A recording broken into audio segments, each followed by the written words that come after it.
আমি তো দেখি না শেখ হাসিনা আপনার কোনো অনুশোচনা করেছেন বা করবেন।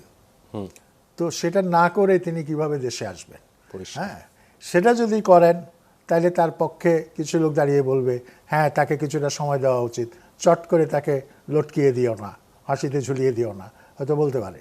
তারপরে যেটা আইনের যেটা যে 30 দিনের মধ্যে আপনার একটা অ্যাপিল করার উচ্চতর আদালতে, কারণ এখানে তো ফাঁসির রায় কার্যকর হবে না, উচ্চতর আদালতে যাবে, হাইকোর্টে যাবে, সুপ্রিম কোর্টে যাবে, অ্যাপিল ডিভিশনে যাবে, বিভিন্ন পর্যায়গুলো আছে।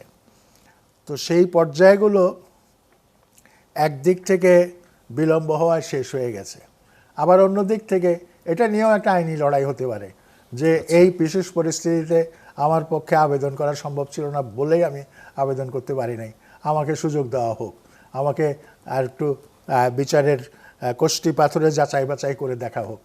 তো যাই হোক, সব মিলিয়ে আমি মনে করি শেখ হাসিনার পক্ষে ফিরে আসাটা সত্যি কঠিন হবে।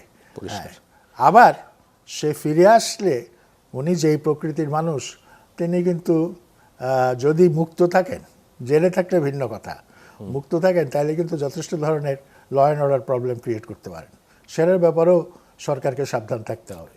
স্যার, আপনি তৃতীয় পক্ষ সুযোগ নেবার একটা আশঙ্কার কথা বলছিলেন। আমরা রিসেন্টলি দেখলাম যে ভারতের লোকসভার পররাষ্ট্র বিষয়ক সংসদীয় স্থায়ী কমিটি বাংলাদেশকে নিয়ে একটি প্রতিবেদন দিয়েছে, যেখানে বাংলাদেশের অবস্থানকে অত্যন্ত গুরুত্বপূর্ণ বলছে। তারা বলছে যে বাংলাদেশ যে বারবার শেখ হাসিনাকে ফেরত চাইছে সেই প্রস্তাবটাও তারা বিবেচনায় করছে, এবং একই সাথে বলেছে যে শেখ হাসিনাকে ভারতীয় ভূখণ্ড ব্যবহার করে তাকে কোনো রাজনৈতিক কর্মকাণ্ড চালানোর অনুমতি দেওয়া হয়নি। যদিও আমরা দেখেছি Sheikh Hasina recently Reuters interview দিয়েছেন, তিনি তার নেতাকর্মীদের সাথে যোগাযোগ রাখছেন, এবং একটি ঘোষণা তো স্যার আপনি জানেন যে তিনি ডিসেম্বরে দেশে ফিরে আত্মসমর্পণ করতে যাচ্ছে। সরকার বলছে আসলেই গ্রেফতার হবে। তার কি ফিরে আসার কোনো সম্ভাবনা স্যার আপনি দেখেন? কঠিন প্রশ্ন। এখন ভারত সরকার সংসদে যে কথা বলেছে, জি, সেইটা এর পেছনে আন্তর্জাতিক চাপ আছে, বিশেষ করে আমার মনে হয় মার্কিন যুক্তরাষ্ট্রের একটা চাপ আছে। আচ্ছা। আর এছাড়া তার দেশের ভেতরেও কিছু চাপ থাকতে পারে, আর আমাদের বাংলাদেশের তরফ থেকে তো চাপ আছেই। আজকের উপমহাদেশে ভারতের অবস্থাটা কি? ভারত কিন্তু উপমহাদেশের চারদিকের দেশ থেকে বিচ্ছিন্ন অবস্থায় আছে, এবং একমাত্র ঘনিষ্ঠ আপনার সম্পর্ক ছিল বাংলাদেশের সঙ্গে, এবং এটা ঘনিষ্ঠের চাইতেও ঘনিষ্ঠ ছিল। সেটা শেষ হয়ে গেছে, বা সেটাতে একটা ভাঙন ধরেছে আপনার 24-এর গণ অভ্যুত্থানে, 5 আগস্টের পর। তো এই অবস্থাতে ভারত তো যে কোনোভাবে যে কোনো কৌশলে চাইবে ভারত বাংলাদেশকে আবার তার পক্ষপুটাশ্রয়ে নিয়ে আসার জন্য, এবং এইটার জন্য সুকথন দরকার, সেই কথা তারা বলবে। এইটার জন্য মধুর আলাপের দরকার, সেই আলাপ তারা করবে। আবার এটার জন্য যে তলে তলে নানান ধরনের মানে কি বলে কনস্পিরেসি করা, ষড়যন্ত্র করা, সেটা তারা করবে। এবং ভারতের যারা শাসক আজকে, যে বিজেপি, এরা তো হচ্ছে শিবাজির অনুসারী। এখন শিবাজির ইতিহাসটা কি?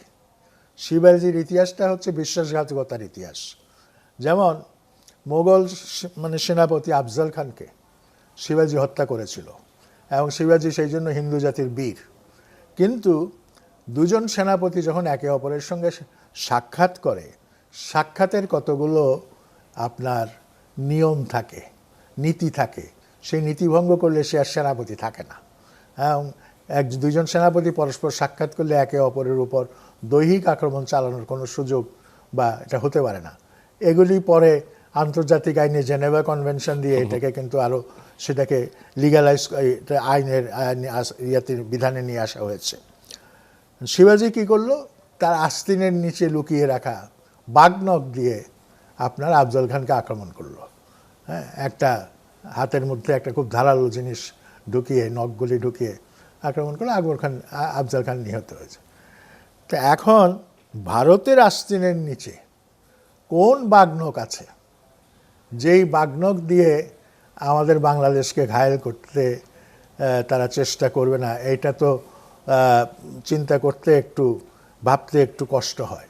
তো আমি এই কথা বলার জন্য দুঃখিত যে একটা প্রতিবেশী রাষ্ট্র আমাকে বাগনদ দিয়ে হত্যা করবে বা ঘায়েল করবে, এটা ভাবতেও খারাপ লাগে। কিন্তু ঘটনা তো তাই ঘটেছে, এবং আমাদের দেশের হত্যাকাণ্ডগুলোর মধ্যে তাদের ইনভলভমেন্ট সম্পর্কে কিন্তু নানা কথা আছে, এবং সেগুলিকে উড়িয়ে দেওয়া যায় না। আমি তো এই প্রসঙ্গতে ছিলাম যে শেখ হাসিনা ফেরার কোনো সম্ভাবনা দেখেন নাকি? শেখ হাসিনার তো যথেষ্ট বয়স হয়েছে, আর তার দলের অবস্থা এখন যা, তার দলের প্রথম কাতারের নেতারা প্রায় সবাই বাংলাদেশের বাইরে, কেউ একটা অংশ ভারতে, আরেকটা অংশ ইউরোপের বিভিন্ন দেশে বা আমেরিকায়। এইরকম একটা দলের পক্ষে তার 1 নম্বর নেতা, যিনি মৃত্যুদণ্ডপ্রাপ্ত, তিনি দেশে আসবেন, এবং তিনি দেশে আসার পর তার উপর যে দণ্ড হয়েছে সেটা প্রত্যাহার করার জন্য একটা আন্দোলন, একটা প্রতিবাদ, এইটা আমার কাছে খুব অবাস্তব মনে হয়। আপনার a general without any soldier, সে কিন্তু যুদ্ধ জয় করতে পারে না। কিন্তু স্যার দেশে তো আওয়ামী লীগের অনেক নেতাকর্মী আছে। বলছে জি। আপনার এ নিয়ে একটা ঐতিহাসিক গল্প আছে।